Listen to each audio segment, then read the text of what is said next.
തീരുമാനമെടുത്താൽ മാത്രം മതി. ഒരു കരിയിൽ ഇളകുന്ന ശബ്ദം പോലും ഞാൻ ഉണ്ടാക്കിയിട്ടില്ല.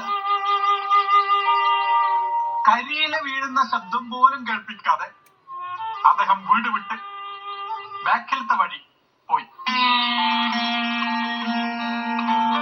ഞാനെവിടെയാ പോയെന്ന് നാട്ടുകാരെ അറിയിക്കാൻ അദ്ദേഹം ചുമതലപ്പെടുത്തിയത് ജ്യോതികുമാർ ചാമക്കാൽ.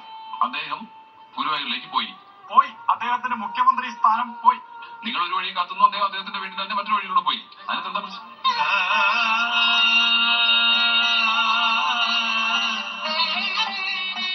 ആസിക്ക് പ്രതിഷേധമുണ്ടോ? ഒരിക്കലുമില്ല. അത് മലയാളം ചാനൽ വന്നെങ്കിലേ ഉള്ളൂ. വേറെ കണ്ടില്ല പിണങ്ങി പോയി. അങ്ങനെ ഹൈക്കമാൻഡിനും സതീശനും ഇടയിൽ വെച്ച് ചെന്നിത്തലയ്ക്ക് മുഖ്യമന്ത്രി കസാല പോയി. അതിന്റെ ഇടക്കാണ് ഹരിപ്പാട്ടുള്ള ഒരാണി കടുങ്കൈ ചെയ്തത്.